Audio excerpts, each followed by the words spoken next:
Tonight I'm making some Enchiladas Verdes, and these are my ingredients. Boneless, skinless chicken breast, Oaxaca cheese or mozzarella, some white corn tortillas. I need some green tomatillos, little green tomatoes, serrano pepper, a yellow onion, some cilantro, chicken broth, some olive oil, and of course I will season with salt and pepper. And of course I've got my pan ready. That's a 9 by 13 pan, and I will use about 15 corn tortillas. As you can see, the tomatillos have a husk around them, so I'm peeling the husk that's originally on there so that they can be like that, and then I will roughly chop them. Here are the first 4 ingredients: the tomatillo, onion, cilantro, and the serrano pepper, all roughly chopped. Of course, I rinsed off the tomatillo peppers because when you peel them, they're kind of sticky, and you want to rinse off that stickiness off of them. Now I'm going to either put them in a saute pot with some olive oil, about a 1/4 cup of olive oil, and saute them till they're nice and hot. And then, of course, I will put them in a blender to blend it all up. This is why it's only necessary to do it roughly chopped, because the blender will finish chopping the rest of it. As far as the onion is concerned, I only used half of the onion. It's up to you to use a whole onion or less. I do like to put some fresh chopped onion on top of the enchiladas when they're finished. And now for the item that I'm actually going to use to make my salsa verde is this handy dandy blender. It's a soup blender actually, and it sautés and blends and stirs, and it's awesome if you can get one of those. It works really great because I can also use it for smoothies. So instead of using a pot and then the blender, I'm going to use this one item. I've already got my olive oil in there, and I'm going to go ahead and add all my other ingredients besides the serrano pepper that will be at the very end. So here's the tomatillo, the onion, and the cilantro with the olive oil, and I'm going to turn this on to saute for about 10 minutes. Now this is really cool because while it's sauteing, I can come in here and stir like that. But I'm going to put the lid on before I do that. Okay, lid on. Oops, sorry. Okay, so here's the tomatillo, onions, and cilantro with the olive oil and the saute. Turn that on. Saute for 10 minutes, which you will do in a pan. This is cool because all I gotta do is hit stir, and it stirs it around as I saute it for 10 minutes. Towards the end, I'll add the serrano peppers because they can get really strong when they're hot, so I don't want to do that right now, or we'll be coughing and choking throughout this whole process. Okay, it's been sauteing for a couple of minutes, and now it's hot in there, so I'm going to add my chicken broth, and I have about a 1.5 cups of the chicken broth that I will pour in, and that'll help me get it all nicely blended, but I don't want it too liquidy, so that's all I'm going to add. Stir it up. Of course, when you're cooking it in the pot on your stove, it's still going to be chunky. You won't be blending it at the same time. So you just saute it with or cook it actually, boil it, whatever, in the chicken broth for 10 minutes, and then put it in your blender and do this. This will continue for another 7 minutes. Alright, now it's on its last minute of sauteing in the blender, or your pot, whatever you do. And I'm going to throw in the serrano peppers in there now. And I'm also going to season with some salt and pepper. And I have this really cool Hawaiian black salt. Comes in its own little grinder. It's pretty cool. My sister-in-law brought that to me. So I've been trying it out, and it's pretty good. And that's what I'm going to season it with. You can season it with whatever salt and pepper you want to use. But I'm using black pepper and black salt. My salsa verde has now stopped. It is still a little bit boiling, so you can see it in there, boiling a little bit because it's still hot in there. Turn it off completely. And, of course, you would have this in your pot. This is when you would put it in your blender. Of course, be careful because, you know, hot stuff in a blender can explode. So you might want to let it cool off a little bit before putting it in an actual blender. Now, if you make your salsa and you find out that, oh, it's a little bit watery, you don't have any more tomatoes and stuff to add to it, you could, or, well, maybe if you had some yogurt or sour cream, or just add more tomatoes to it. I like kind of watery. It will be put in the oven, so, not watery, but liquidy, I should say, because I use chicken broth. And anyway, I'm going to put it in the oven, and the last time I made this, it was liquidy, just like this. Kind of liquid, you can see it's kind of liquidy, and it evaporated a bit, so it really made for really nice sauce over my chicken enchiladas. But if you feel like, oh well, I want it a little bit thicker, adding some sour cream would be a great addition. Or if you want to cut down on the fat, that's what I've heard. I don't know, I'm not an expert on that. You could add some non-fat yogurt, just plain yogurt, because you don't want to give it any kind of flavor, so make sure you use a plain one. But I'm going to use a little bit of sour cream in mine because I thought, well, I'm going to do a little bit of something different to my salsa. And I don't always do this, but I will do it this time, and we'll let you know how that comes out. Now I've got my chicken breast, skinless, boneless chicken breast. You can skin and bone your own or buy it already skinned and boned. And I chopped it up in like 1 or 2 inch chunks, pieces. Now, I did this because I wanted to cook fast, and after I've cooked it, I'm going to chop it up even more, make it finer. And this is all going to get sauteed in a skillet pan, or whatever you want to call it. This is a cast iron, and I'm going to season it with salt and pepper, garlic powder, cumin or ground comino, with some olive oil. This is canola and olive oil. And here's my pan where I'm going to throw it all in, put it on the stove, and saute it till the chicken is nice and cooked and yummy looking. While my chicken is cooking, I am going to go ahead and shred up or just string up this Oaxaca, authentic Mexican string cheese. Oaxaca cheese is a lot like the mozzarella, so like I said in the beginning, you can use mozzarella cheese, or if you want to make your enchiladas verdes into enchiladas suizas, you can use a shredded Swiss cheese.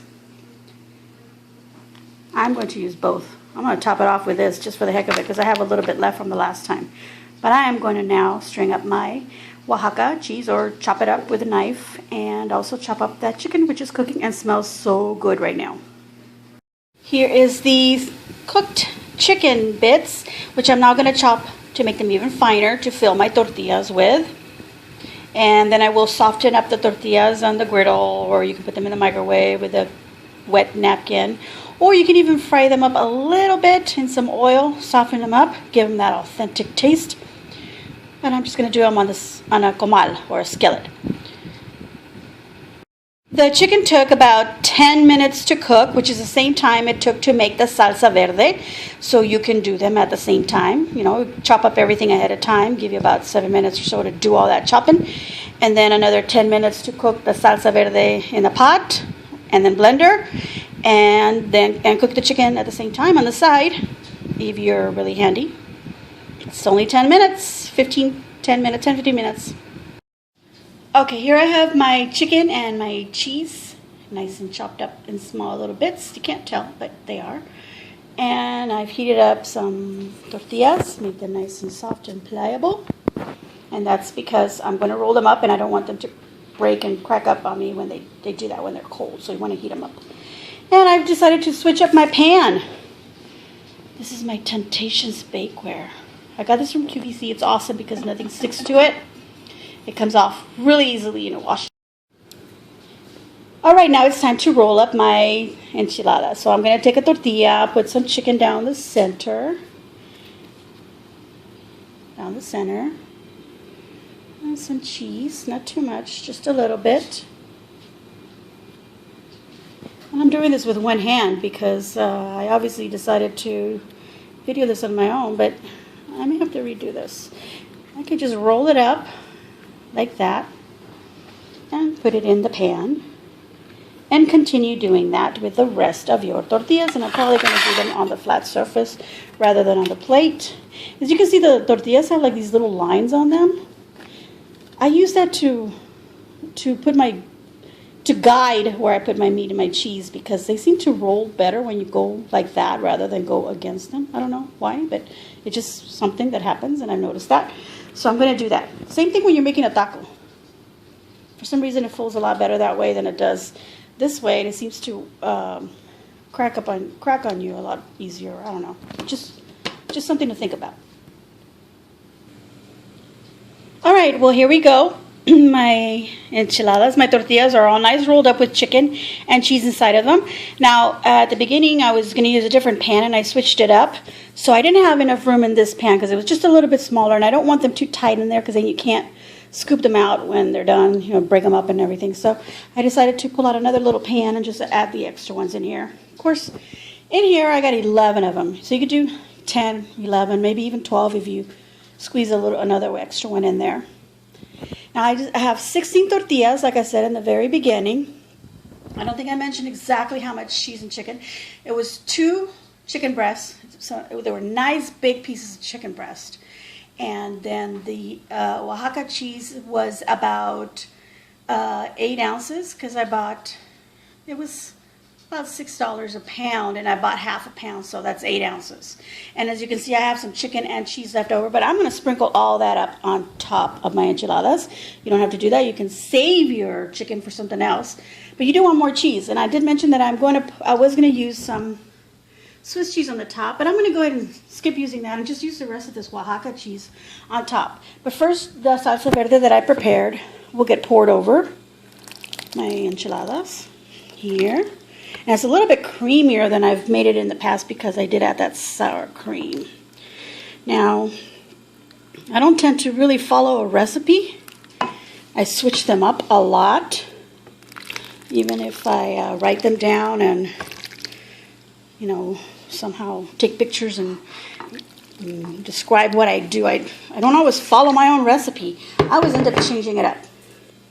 So that's just something I do.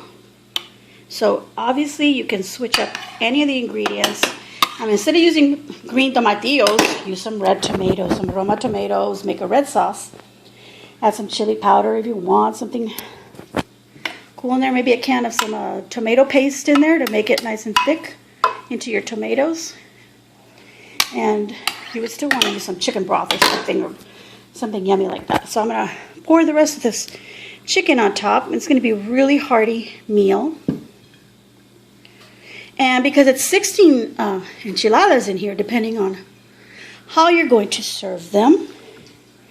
If you're only going to serve enchiladas and nothing else on the side, then you can probably serve 4 to 5 people, because you can either serve each one 4 enchiladas or 5 and have one left over for that really hungry person.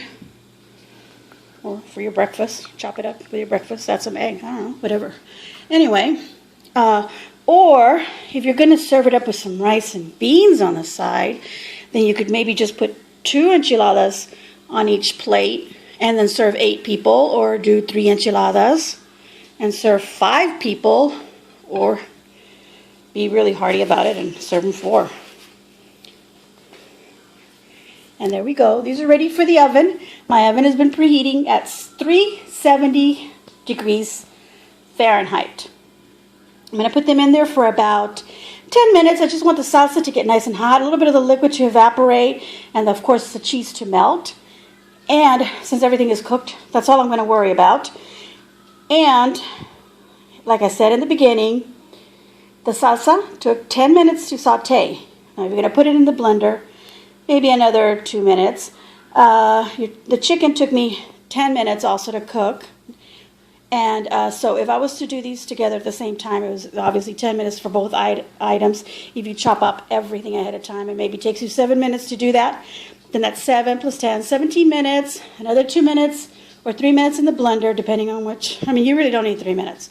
A couple of minutes or a minute in the blender. We're just going to say round it off to 20 minutes plus an extra 10 minutes in my oven. That's a 30-minute meal. Of course, this is taking me an hour because I'm stopping editing and washing and doing crazy stuff. But if I was going to just start and just do this straight, take me about 30 minutes. Of course, it could take me a little bit longer, depending on how quick. Of course, you got to Add in the time it took me to roll up the tortillas, which was really only about another 3 minutes, 5 minutes tops. So you're looking at 35 to 40 minutes, okay? That's the time it takes to make this delicious meal. And I'll show you the end result in a bit. Here we go. The enchiladas are out of the oven, and as you can see, the cheese is all melted. The salsa is not as liquidy as it was before. Now, time to pull some out and plate it. Here we go, 2 yummy enchiladas verdes, or chicken enchiladas verdes. Nice and soft and yummy and cheesy. As you can see, the cheese kind of strings up like mozzarella. Time to taste. Enjoy.